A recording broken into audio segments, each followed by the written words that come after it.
Hi, I'm Angie, and you're watching Dante's Boxing Nation.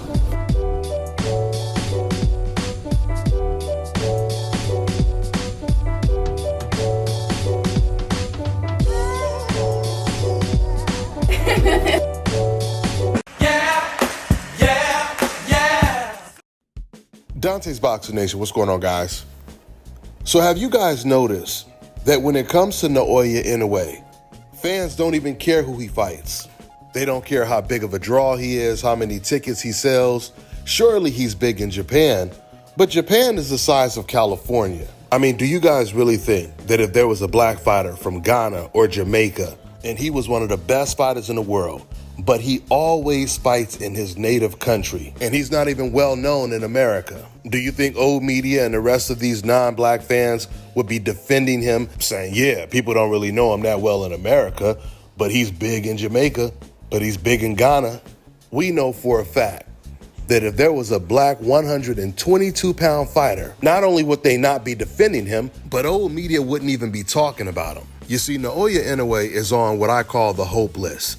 He has his hope insurance, which means it covers anything that he does. He has full coverage. I mean, just look at his last three opponents. Now, compare that to Gervonta Davis's last three opponents. You can't show me 5 comments on the internet where non-black boxing fans are criticizing Noaya Inoue for his level of opposition, saying that he's fighting against bums, he's cherry-picking, etc., etc. Can you imagine what old media and the rest of the boxing world would say if Gervonta Davis announced that he was fighting against TJ Doheny next? Now imagine what fans would say if Noaya Inoue announced that he was fighting an undefeated Frank Martin next. The bar is set so low when it comes to non-black fighters. The truth is, Noaya Inoue, he could go for the rest of his career not fighting anyone. He can continue to fight the TJ Dohenys and the Paul Butlers, and old media, they will still defend him. Now, let me say this, though. I don't believe that Noaya Inoue is trying to go the Canelo Alvarez route. I do believe that Noaya Inoue, he's going to continue to challenge himself. He's just not fighting the best competition consistently the way Gervonta Davis has been doing. If Gervonta were to face any of the other opponents that Noaya Inoue faced, he would be heavily criticized. Now, while I told you guys that the standard is set so low for non-black fighters, on the opposite end of the spectrum, the standards are set so high for black fighters. How else can you explain the fact that Gervonta Davis will actually get criticized for knocking out Ryan Garcia, Rolly Romero, Frank Martin, while all Inoue has to do is just use his hope insurance and everything is covered? He can fight whoever he wants, it doesn't even matter. Rolly Romero is a bigger fight and a bigger challenge than almost everyone on Inoue's resume, outside of Stephen Fulton, of course. You guys have to understand how these race fans operate.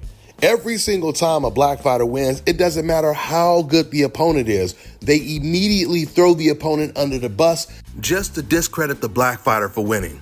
And then after that, they go back to praising that fighter that lost to the black fighter, like they did with Canelo Alvarez. Now all of a sudden, Canelo Alvarez is great. Let these Mexican fans tell it, who hated Floyd Mayweather. Then they want to defend Canelo by saying, oh, he's just doing everything that Floyd Mayweather did. Okay, so now you're admitting that you guys are racist. Because if two people are doing the same thing, how do you hate the black person for doing it? Even though we know for a fact Canelo Alvarez, he would never do the same things that Floyd Mayweather did, because if he even attempted, he would have 5 to 6 losses on his record and he would be retired by now, most likely. Floyd Mayweather is the only fighter I know that beat 7 fighters that were currently on the pound-for-pound list. And everybody he fought was coming off of their biggest win. Canelo lost to Bivol, and Bivol offered to come down to 168 for the rematch, and Canelo still turned it down. So nah, Canelo ain't doing the same things that Floyd Mayweather did. He's doing the same things that Gennady Golovkin did. Now I want to talk about the Floyd Mayweather versus Victor Ortiz fight to give you guys a perfect example of how these race fans stay on code. Leading up to the fight, they'll go on the internet, they'll tell everybody in public Floyd Mayweather is cherry picking. This is a complete cherry pick. But secretly, when they're at home, all of them will pay for the fight. They're in a packed house with all their friends, and they're secretly rooting for Victor Ortiz. And when I say rooting for him, they believe he has a chance of winning. The reason why I know this for a fact is because this was at the time when my kids were still boxing, and we would be at the gym, and one of the Mexican guys who used to train at the gym, he told me, he said, yeah, man, I went to a fight party to watch that fight between Mayweather and Victor Ortiz. It was an all-Mexican crowd, and he said he goes in there, and he's telling them, he said, yeah, Mayweather gonna win. I'm telling y'all, man, Mayweather gonna win. And, you know, they're sitting over there ignoring him. They don't want to hear it because they're rooting for Victor Ortiz. They're all into the fight, rooting for Victor. And this Mexican guy, he's telling me, he's saying, man, they getting happy. They're rooting for Victor Ortiz. They really feel he's going to pull it off. And he continues to tell him, he said, I'm telling y'all, man, I know Ortiz is doing good, but he's going to lose. I'm telling y'all. And then they start getting real mad. They start saying, shut up, man. What are you, some kind of N-word lover? None of those Mexicans in that room was saying, oh, yeah, of course Mayweather is going to win because this is a cherry pick. You see, the moral of the story is they just say out loud, oh, man, Floyd Mayweather cherry picking. See, that's just insurance for them. They say that out loud just in case the wrong guy wins. Because the truth is, they know that Floyd Mayweather is the Michael Jordan. They know that he is on another level when it comes to all of these fighters. But they can't come out and say Floyd Mayweather is going to win this fight because he's special. But they'll turn around and tell you that Canelo Alvarez is special. They don't want to say out loud that Gervonta Tank Davis is special, but then they want to turn around and they want to praise Ryan Garcia after he gets knocked out by Davis. Posting Mexican flag emojis all in the comment section. It's obvious the reason why they are so inconsistent is because they're basing everything they say on race. They're not boxing fans, they're race fans. I mean, once again, just think about this.